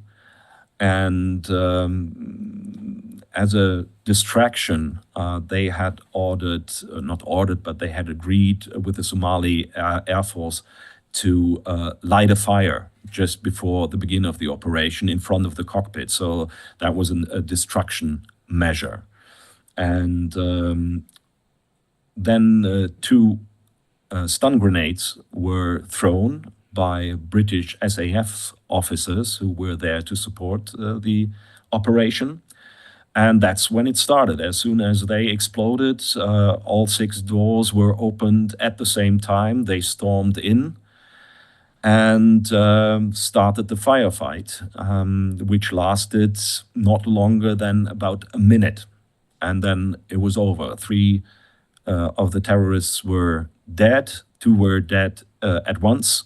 1 died on the way to the hospital, and 1, Miss Andraves, was severely injured but survived. And she was the one in that iconic photograph. Basically, the end. Sorry? She was the one in that iconic photograph where they're taking her off in the stretcher, and she's like covered in blood and everything. Yeah, and shouting, "Kill me, kill me!" She was actually put on trial back in the 1990s. It took that long until there was a trial against her. But she was also sentenced in Germany, but she was living in Norway, I think, by the time, and Norway would not deliver her to the German authorities. So a very weird thing. So she survived, but 3 of them were dead. At least one was killed by Ulrich Wegener, and it is not known who else fired deadly shots against one of the terrorists. So the hostages were evacuated. One of the terrorists was able to throw 2 hand grenades, one of which exploded and injured one of the stewardesses. But the other one got caught under the seats, and it was still the next morning. It was only found. It was still hot, but it didn't go off. So that was luck. And apart from this injury and a couple of scratches from the evacuation procedure, nobody was really hurt. One of the GSG-9 guys was very, very lucky, because when they tried to open the door in the front on the right side, it was blocked. So they just could open it a little bit. The specialty with the Boeing 737 doors is you have to first push them in before you can open them. So they could push the door open a little bit, just a crack. And that was when one of the terrorists saw that and fired, probably blindly, a shot through this crack. And it hit one of the GSG-9 officers in the neck. And it went through the whole neck, but it didn't hit any arteries or it just failed to hit anything that was vital. And so with just basically a couple of stitches and a neck thing around his neck, he survived, and he was good a couple of days later. So that was the only not casualty, but the only injury that GSG-9 guys suffered. 1 bullet got stuck, I think, in an armor plate, but that was about it. And so 8 minutes after the beginning of the assault, Ulrich Wegener was able to end the operation and to give a telephone call to Chancellor Helmut Schmidt, who was really, really happy that this was a happy ending for him. And he's not known to be a very sentimental guy, but that was the moment when he actually went into the next room to cry. He was really done with his nerves. And that basically saved his chancellorship. He went on to be Chancellor of Germany until 1982. So that was a big relief for everyone, not only for the Chancellor, but of course for all of Germany. And when GSG-9 returned to Germany the next day, they were welcomed as heroes, which they were. But that was really out of the ordinary, one must say, because German reverence for heroism is strongly discouraged still to this day. So we're not big in that. And that was one of the very few moments that the national pride could really be taken out, and everybody could say, well, now today I'm proud to be German because these guys really did the job. And the sort of epilogue to this story is what happened with the RAF prisoners who thought they were going to get released, and what happened to, is it Shaler, the Employers Association leader? Yeah, that is the sad part, because everybody was relieved, everybody was happy that this hostage situation came to a happy end, and the next morning the news were full of it, of course, and there were extra issues of newspapers being printed, and everybody was happy that that was the talk of the day, of course. But in the afternoon, it was clear that this operation had more repercussions. So the news came out that the prisoners of the Royal Red Army faction, that they had committed suicide in their cells. Nobody knows up to this day how they got the information, really, that this operation of GSG-9 was successful and there was no hope for them to be released. But somehow they did it, and they were able to commit suicide. So that was that. But that, again, meant that the destiny of Hans-Martin Schleyer was also coming to an end. And he was found 2 days later in the trunk of a car close to the border in France. And he was shot dead because they realized this game had come to an end, and they would not get their prisoners free. They were dead, so there was no use anymore for their hostage. So they killed him, and as I said, put him in a trunk and called the local press to tell where to find them. One of the other kind of outcomes of this operation was, you talk a little bit about how it changed this sort of hijacking or skyjacking culture, that this was the first time it really showed that, yes, we have a countermeasure, yes, we can fight back. And aircraft hijackings started to drop off quite abruptly. That's true. And of course, it's the question how much of it was contributed by this operation in Mogadishu by GSG-9. We can see the security measures in airports being ramped up at the same time. It starts before the Mogadishu incident, but then really picks up afterwards. So the question is, of course, how much did that contribute to the reduced or to the lower numbers and receding numbers of skyjacks afterwards? But it's pretty clear that this operation in Mogadishu by the GSG-9 contributed quite a bit, because at this point terrorists knew that there was a force that could meet them and could just take them out. And of course, other countries saw that this was a success, and of course there was a lot of interest afterwards in the GSG-9 as a force and as a teacher, as an instruction team for the establishment.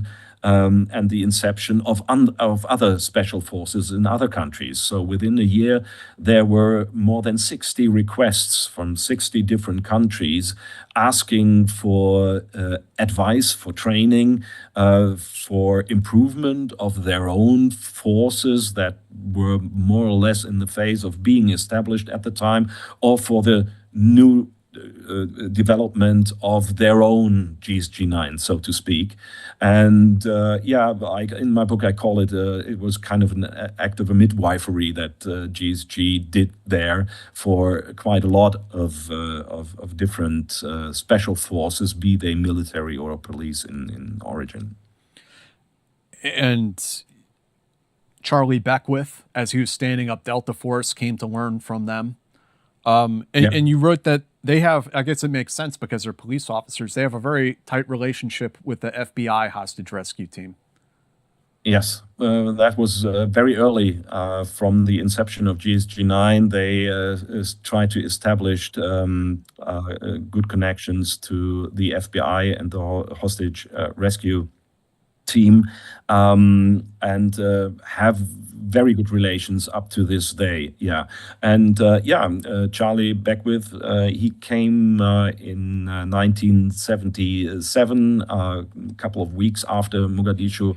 He came to Germany, and he wanted to establish what was to become Delta Force afterwards. He was still in the process of getting the go for his force, and so he traveled to the UK because he was formerly associated with the SAS. So he came to the UK to learn from them, and then he heard of the GSG-9 feat in Mogadishu, and he came to Germany to learn from the Germans. And shortly after that, German officers, one of them being Dieter Fox, went to Fort Bragg and trained, were part of the selection process for candidates for Delta Force, and also brought a couple of quite good German weapons with them to see what maybe Delta Force could make use of them. And later on they went to the Heckler and Koch MP5, so I guess they sold sold some guns. So I'd like to, there's a couple chapters you mentioned that didn't make it into the English version of your book, but I'd love to ask you about it in this interview. In 1993, GSG-9 in Germany is still dealing with the RAF. And there was this, as you told me, a sort of a political crisis in 1993 in the aftermath of a shooting. Can you tell us a little bit about that? Sure. That was, in the years after the German reunification. And so there was this little town of Bad Kleinen in eastern Germany, and it was the end of a long observation mission that GSG-9 was not particularly involved, but a lot of other crime-fighting institutions in Germany. So that was a big thing, and they were going after one of the two of the figureheads of RAF. As we have established in 1977, the leading figures of RAF committed suicide after Mogadishu. So they are called the first generation of RAF. The ones who try to liberate them are called the second generation. And this now was the third generation of RAF terrorists that the German state was now looking for. So they got a hold of them, and they knew that this RAF couple, they would be in Bad Kleinen on the central station, on the train station of Bad Kleinen, very small town in eastern Germany, and they wanted to apprehend them there and make sure they get incarcerated. So they called in GSG-9. this whole thing went sideways because of a lot of different, a lot of details that I can't go into right now. That's a little bit too complicated for such a podcast like this. The whole operation went sideways, and in the end, one of the terrorists was apprehended, and the other one made an escape, went up from the underpass where they were supposed to be apprehended, and he could escape, ran up the stairs to the platforms and started shooting while running, turning around, shooting, and he shot the first GSG-9 operative that was following him, and that was Michael Neftzeller, and he was killed on that day. So that was a lucky shot, and he was hit in the heart, and he died a couple of hours later. And so there was a wild shooting. There were something like 150 shots being fired. You must imagine on a Sunday with full platforms, people roaming everywhere. A lot of bullets ended up in trains. So there was a lot of chaos, a lot of things happened all at once within a couple of seconds, and the result was that this terrorist, Wolfgang Grams, he was lying with his back on the tracks, and he was hit by several bullets, and one was shot to his head. And it soon turned out that he had that the bullet that went through his head was coming from his own gun, so he killed himself.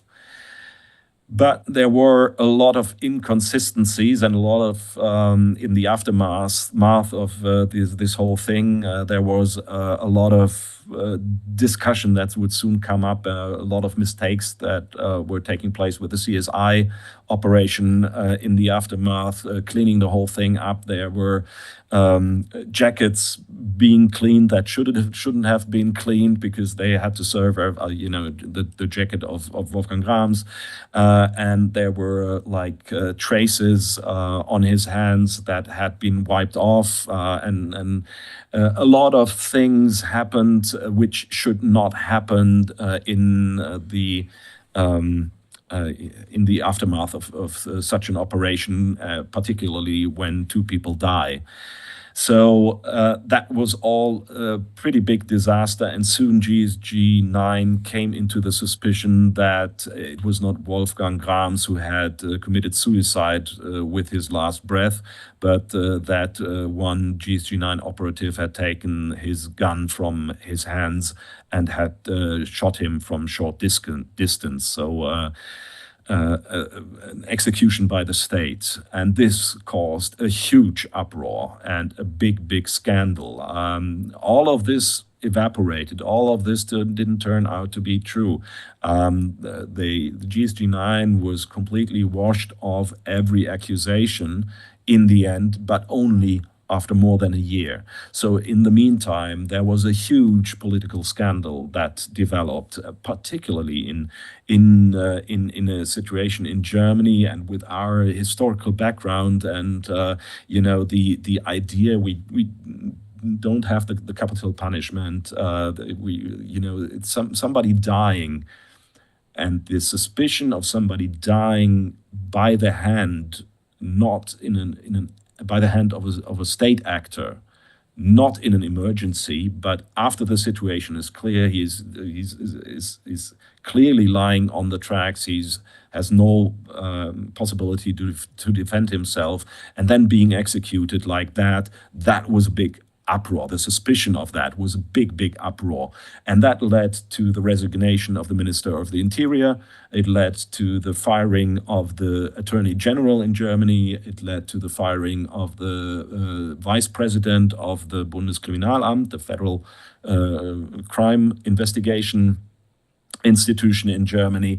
So it was really an uproar, and it was a state crisis, and all connected to the question: has GSG-9, an operative of GSG-9, willfully and intentionally executed human being, be he terrorist or whatever, after the situation is done, that is not something that should happen. So there was a big debate, and it took a very, very long time. And Germany, GSG-9 really came into a very, very bad situation where even the end of GSG-9 was being discussed shortly, but that was one of the topics. And how did the Red Army faction eventually collapse? Like, how did that organization get dismantled? Well, I can tell you what factually happened. Why it happened is a little bit difficult, and I'm not sure if anybody has a good answer to that. They became irrelevant, basically. After the death of one of their head figures, Wolfgang Grams, they didn't really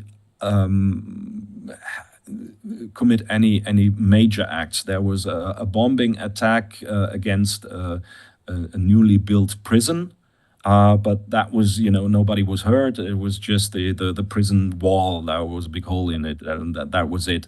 And then by 1998, they declared their self-dissolution. Can you say that? I'm not sure. They just wrote one of their very famous, infamous letters, and with a lot of left-wing, anti-imperialist rhetoric, pages over pages, where they didn't declare that they're sorry for anything. They just declared it doesn't make sense to go on with armed action, with terrorist attacks. Of course, for them it was not terrorist attacks. For them it was just a fight against imperialism. But they said it doesn't make any sense anymore, and we try to find other ways to fight against imperialism and the fascist German state.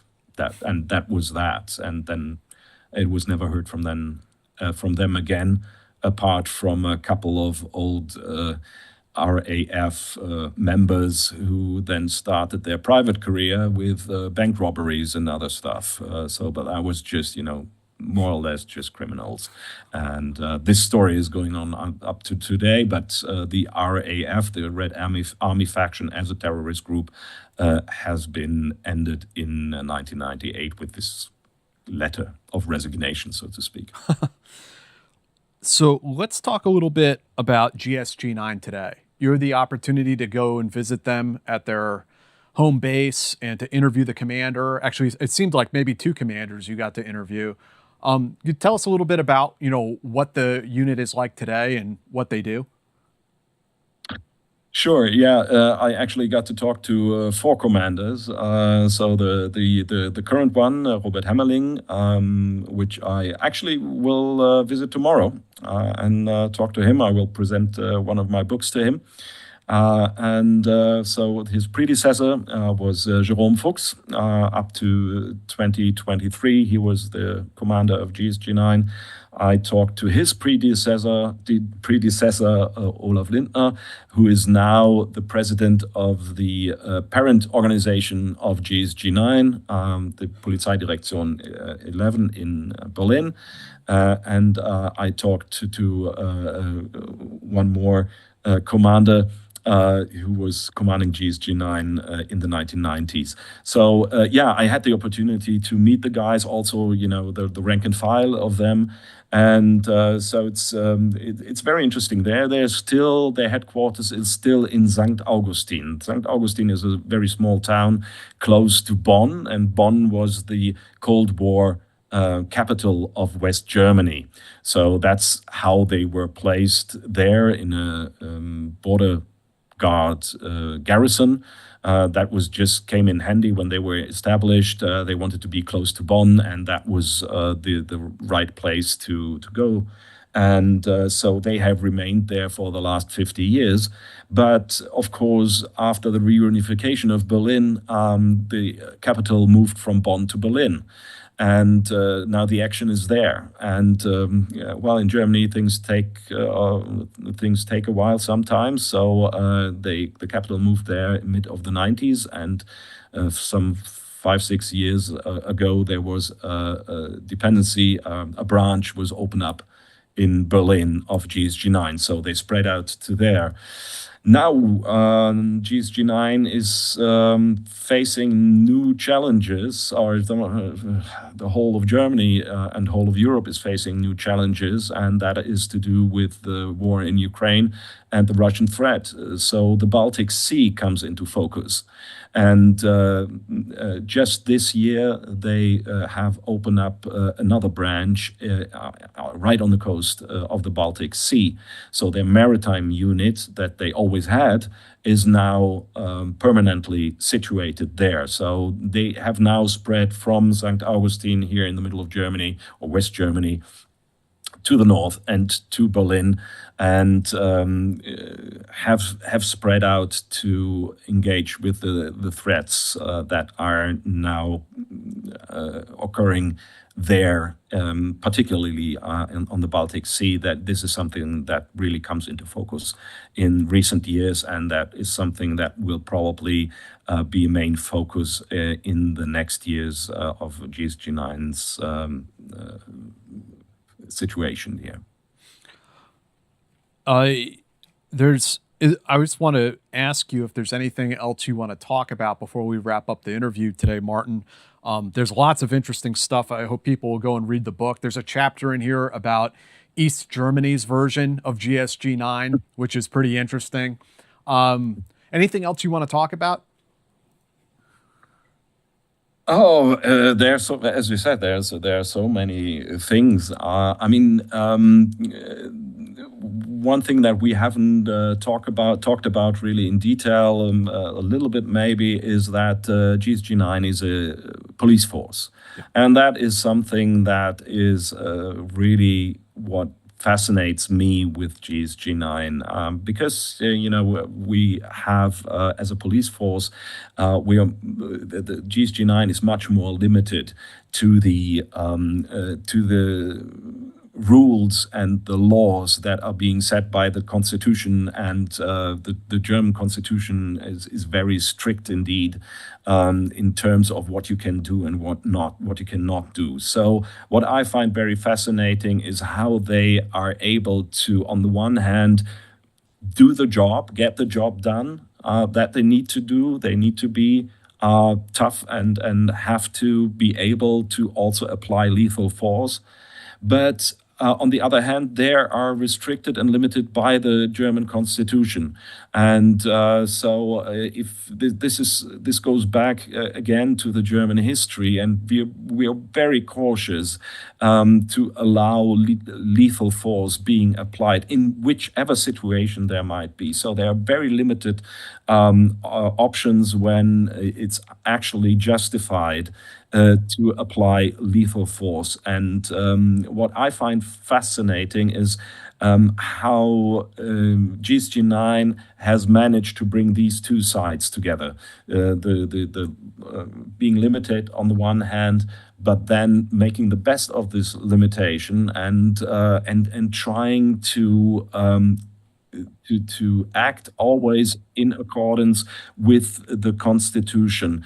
And that leads to a different mindset than special forces in the military might have. The mindset is not, well, we go in and liberate the hostages, that too, of course, but we save lives. Our upper and foremost interest and objective is to save lives, even the ones of the terrorists. If I don't have another option, this is what the GSG-9 guys tell me. I can only go by what they tell me, but this is very consistent. Be it the old veterans or be it the operatives that are with GSG-9 today, they very consistently say, we have to try to save lives, not because we have pity with the terrorists or because of some sentiment, but because we need him for the trial. We need to bring him to court. And so that, again, then is a different mindset, which results in different tactics. And I find fascinating that this actually works. So their whole mindset is we try to avoid using lethal force. We try to avoid using our guns. Every operation, be it just an exercise or an actual operation, if we find ourselves in a situation where we have to use our guns, if we have to shoot, then afterwards in the debriefing we will discuss very intensely what could we have done in order to avoid it. We don't see having to use our weaponry. Firearms is not a failure, but it is something that we need to work on so we can avoid it the next time. I find that very fascinating because, of course, this puts you in even greater danger if you go in and try to liberate a hostage, and you have to make this decision in this microsecond that it is. Where do I place the bullets? When you talk to special forces people on the military side, I hear and I read that it's very common to say, okay, we put 2 bullets in each terrorist just to make sure that he will not be a problem afterwards, in whatever respect, particularly when you do room clearing, for example, and you have to go in the next room. You don't want to have somebody even half dead behind you. So you make sure that he will not be able to act. That is not the mindset that they have. They really go in and try to save lives, even the lives of the perpetrator, of the terrorist. And if I can add a little anecdote that I also write about in my book, I also talked to Renate Bohnen, who is the medical officer for the operational medicine department of GSG-9, and she was called in to a hostage situation here in Cologne at the central station in Cologne a couple of years ago. That was not the GSG-9 that was operating there, but one of the SEKs, the special forces of the province here. So it was a hostage situation in a pharmacy, and a guy took a couple of employees hostage, and the whole thing dragged on for a couple of hours, and they decided, okay, we have to go in and solve this problem with violent means. So they did, and Renate Bohnen, as the medical officer, she afterwards she counted 18 holes in this guy's body, entry and exit wounds, but all of them in the periphery, in the arms, in the legs, nowhere lethal. So when she told me, I asked her, well, good luck. And she said, good work. And that is the spirit that these units work, be it the special units of the Länder or the special unit GSG-9. They don't aim for the kill, they aim for the saving of lives. I find that very, very impressive. This guy survived. He had 18 holes in his body where they were not supposed to be, but he survived. And that, I imagine there was also a little bit of luck involved in that, but they were not aiming for the kill. They were aiming for the saving of the hostages and the saving the life of the terrorist. It's actually, as far as I know, for our police officers, it's actually mandatory. If they're going to shoot at a criminal, they're shooting center mass. No trick shots allowed. Yeah, and there's this saying among special forces, probably not among special forces, a man who deserves being shot deserves being killed. I can understand from a military point of view that this makes a lot of sense. And of course, from a normal police officer, you will not be able to demand that he will put a shot in the periphery. They just don't have the training. How could they do that? So they, of course, are aiming for the safe shot, not safe for the perpetrator, but safe for stopping him. So I can understand that. But these guys are trained to a point that they actually can make this decision and can judge for the sake of the hostage and for the sake, hopefully, of the perpetrator, whether to make a lethal shot, to fire a lethal shot, or a non-lethal shot. And again, I find that quite impressive. Well, I hope everyone will go out and read the book. Again, it's called GSG 9, From Munich to Mogadishu, The Birth of Germany's Counterterrorism Force. I really enjoyed it. Got all my notes and underlines in here as I read through it. It was really cool. And because of Martin's background, he was able to get access to all of these leaders in the unit and all this source material in German. And I think you're really seeing it in English for the first time, I suspect, in this book, which definitely makes it worth going and picking up. The people who watch this podcast will want to have this one in their library for sure. Martin, thank you for joining us this afternoon. I imagine this evening for you in Germany. Yes, that's right. Yeah, it's 10:30 at night right now. Okay, well, we'll let you get to bed. Appreciate you coming on the show and doing this interview. And look us up anytime you're in the neighborhood or writing another book. I will do so. Thank you so much for having me. It was great fun talking to you. Thank you very much. And everyone else out there, we'll see you next time. Guys, I want to tell all of you today about a new newsletter that we're launching that encompasses both the Team House podcast, the Eyes On podcast, and the High Side news outlet, which I run with Sean Naylor. The newsletter is going to be once a week. It's going to come into your inbox, and you're going to get the most current podcasts on Eyes On and the Team House and whatever's topical or current on the high side. So it's another way for us to get the information out to you, as social media algorithms are pretty iffy and you never really know what you're going to get. So this is a once a week email. It'll slide into your inbox and it will have, the greatest hits of that week. It's really good, man. I'm checking it out. The website for it is teamhousepodcast.kit.com/join. teamhousepodcast.kit.com/join. You go there and you enter into your email list, or you enter your email into the little thing on the website, and you're good to go. And that'll be it. So we really appreciate your support and hope you'll consider signing up. Where's the link? The link will also be down in the description if you're looking for it there. And that's teamhousepodcast.kit, KIT, Kilo India Tango.com/join.